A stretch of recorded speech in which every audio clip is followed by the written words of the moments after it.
Hello, Erayna. Thank you so much for joining me today. Of course. Thank you for having me. It's been a while, and I'm so glad we were able to reconnect and so excited to hear about your story and learn about your company. And thanks so much for doing this. Of course. Anything for someone from Kelley. I'm like, it's always a special place in my heart.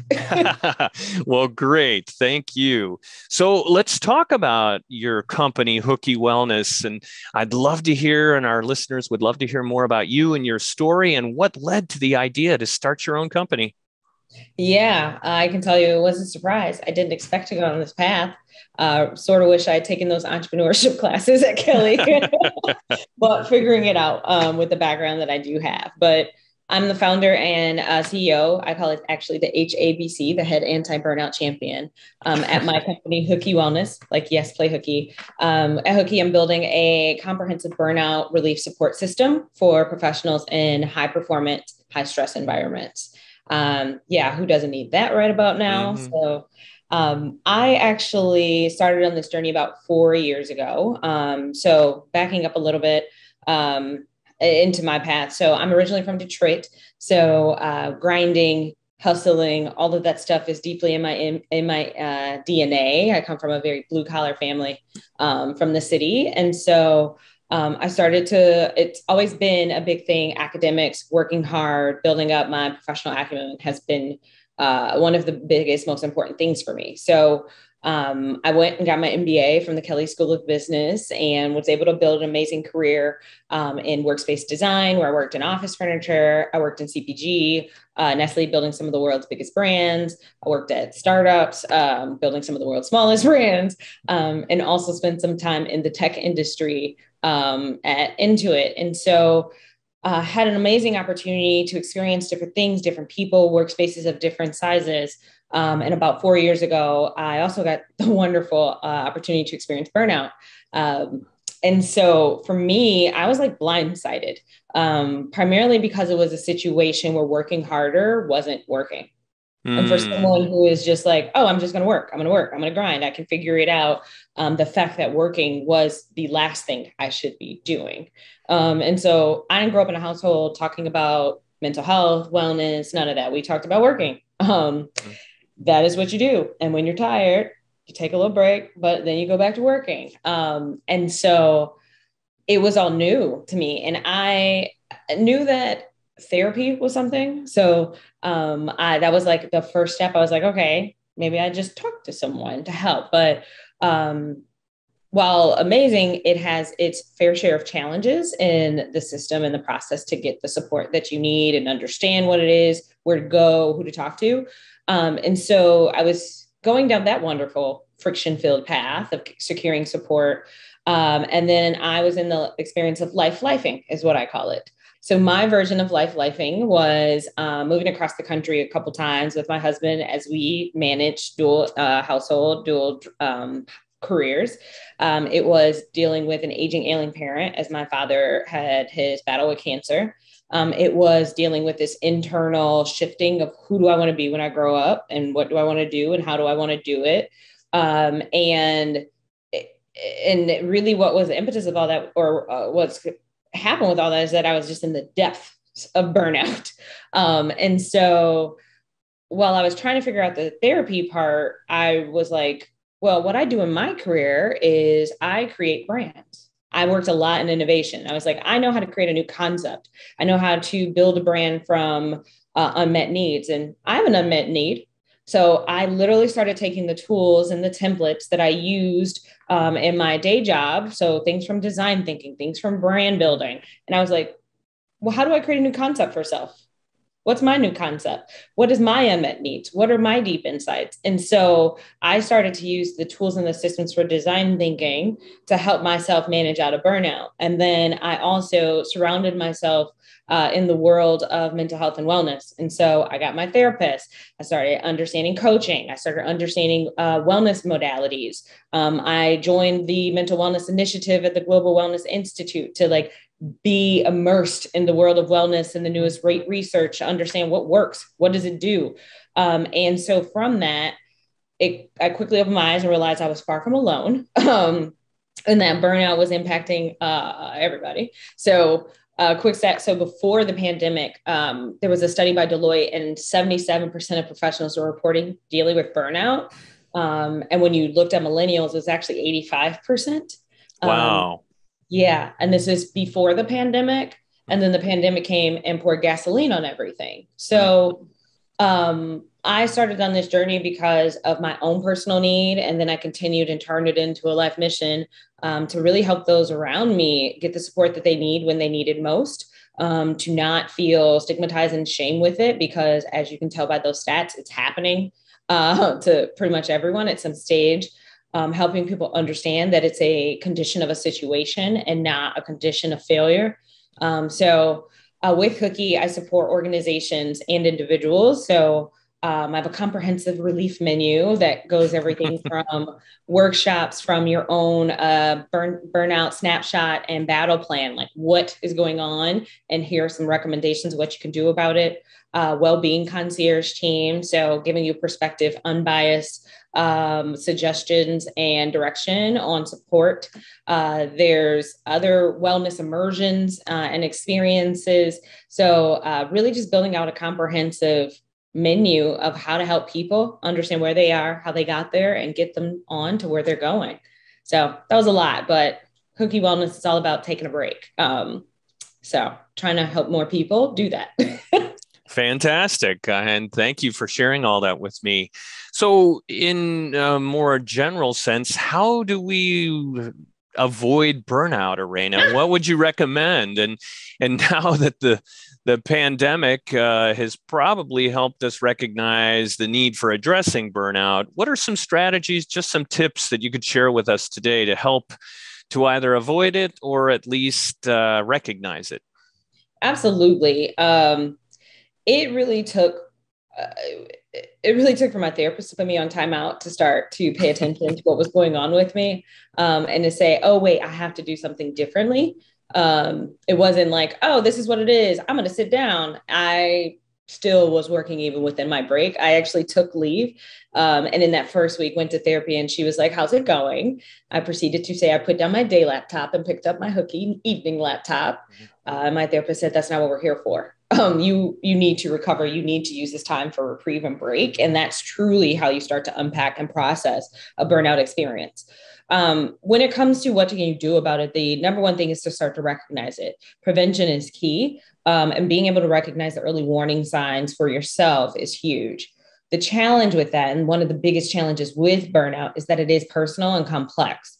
And so it doesn't look the same for everyone, and it may not look the same for you if you have different episodes, because it's a cycle, it's an ongoing cycle. Some of the biggest things with it, exhaustion is one of the first stages. So depending upon which research you read, some people categorize them as stages, some say phases, some say different dimensions.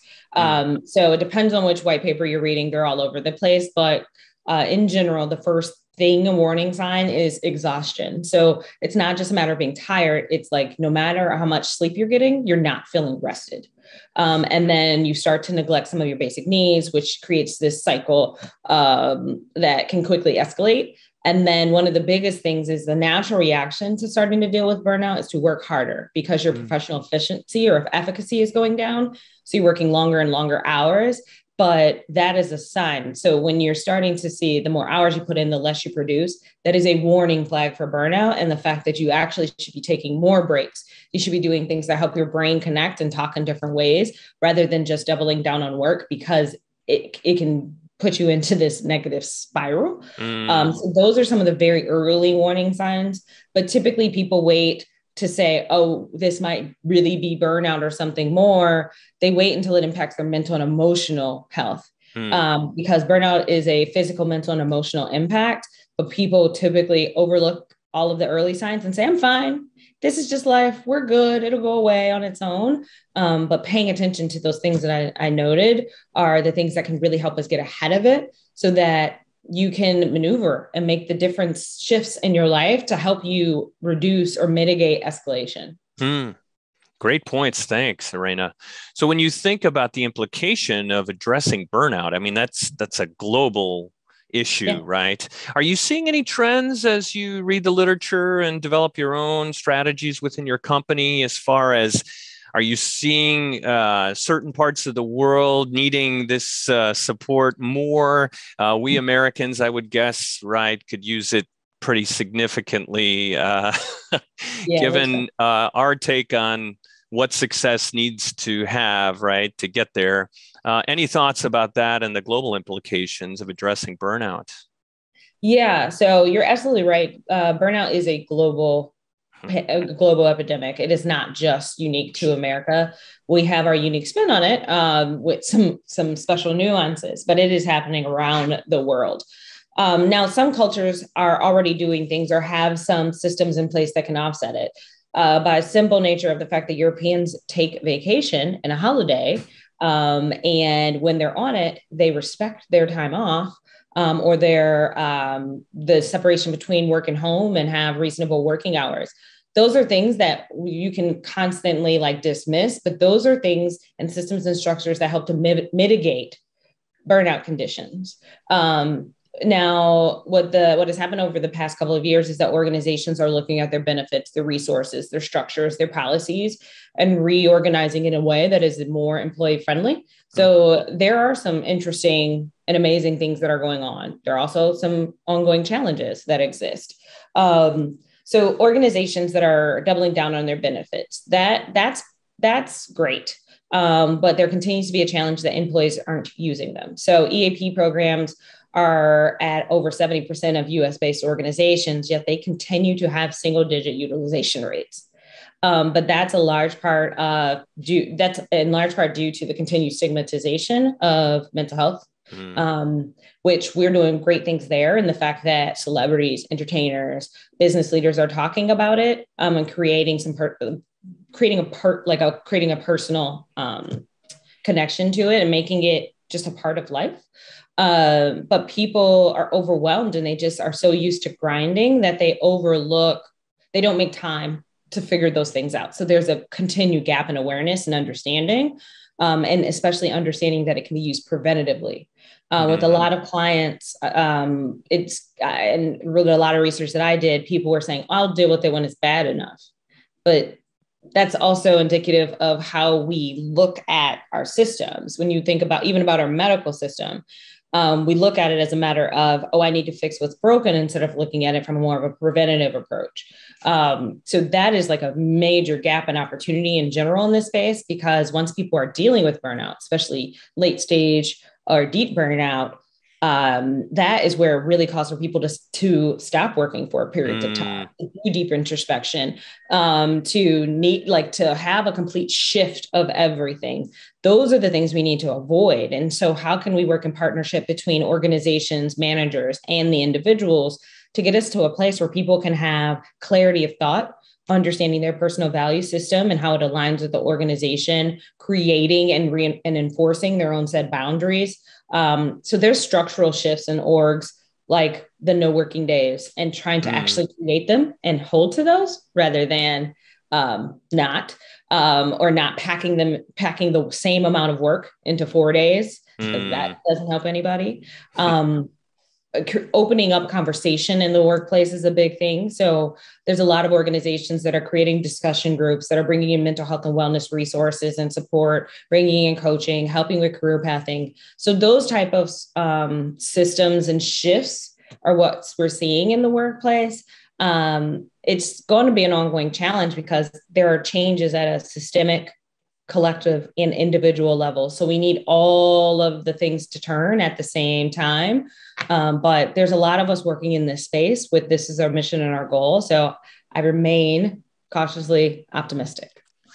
Awesome. I'm glad. Don't lose sight of that. Stay cautiously optimistic. We need it. We need your help. Thanks, Erayna. So shifting gears a little bit, as a successful entrepreneur and business leader and now a mom, which is fantastic. I wanted to ask about your Kelley experience. How did it contribute to your current, I would say, global mindset, growth mindset? And how is it impacting Hooky Wellness? Yeah. I am so grateful for my experience at IU. It was an amazing 2 years. Not only did it give me a degree, I also met my husband there. So one of those Shout out wonderful, to Joe. gotta love it, Joe Sargent. So for me, during my time there, I actually did a KIP trip my first year. So I went to Japan, and then Joe and I actually studied abroad in Switzerland our second year, which you assisted us with that as well.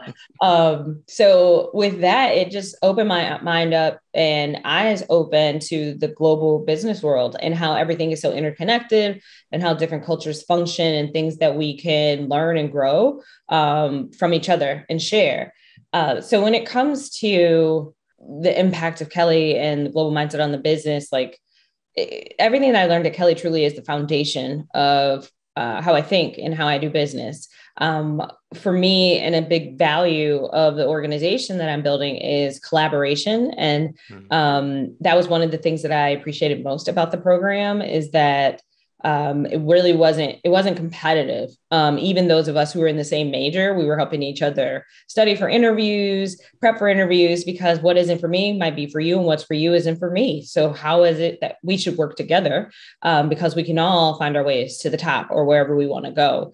And that's the same approach that I take in my business. So more directly, IU's been amazing. I actually have had 2-year program with the MBA program and have a monthly mental wellness talk series. And so equipping the current MBA students with mental wellness support, helping them understand how can they be a more well-being focused leader as they enter into the workforce? How can they manage the stress and pressure of an MBA program?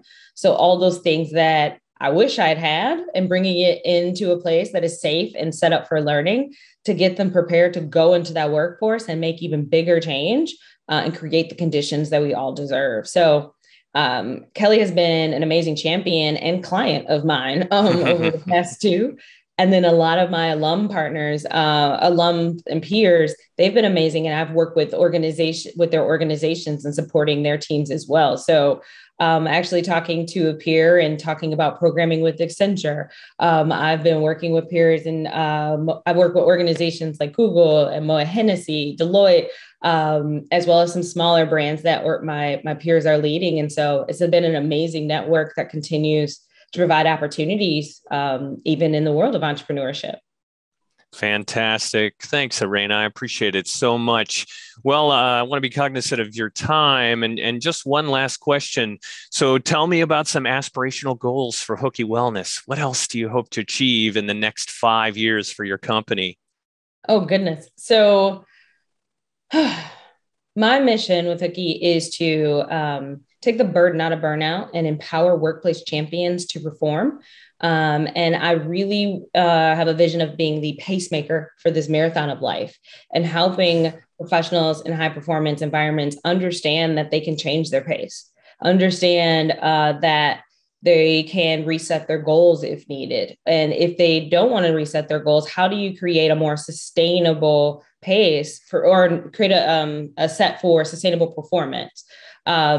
And how is it that we can have a deeper understanding of who we are, what we want to be, and the impact that we can make, and find the right organizations to partner with, whether it's you as an employee or you creating your own.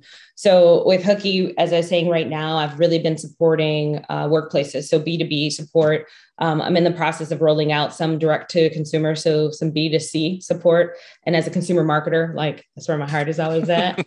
And then I'll continue to roll out and innovate because that's also where my heart is at, is innovation and really creating. My original business vision was actually physical space. So rolling out mental wellness facilities. So creating that one stop for comprehensive burnout relief and how you can experience and activate on the pillars of mental wellness. So I'm trying to take over the world and equip people to live the life and create the systems and the structures that help us all thrive and build to a better tomorrow because we deserve it.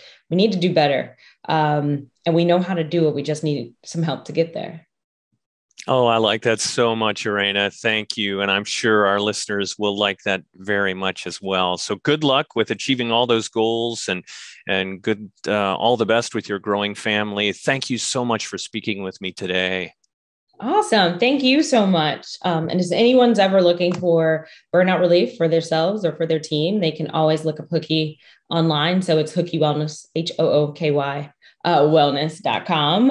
And I would love to learn more about them and how I could help. So thank you for having me. And I'm excited to hear more episodes about what you're working on. Sounds good. We'll have another discussion soon. I'd like that. Sounds good.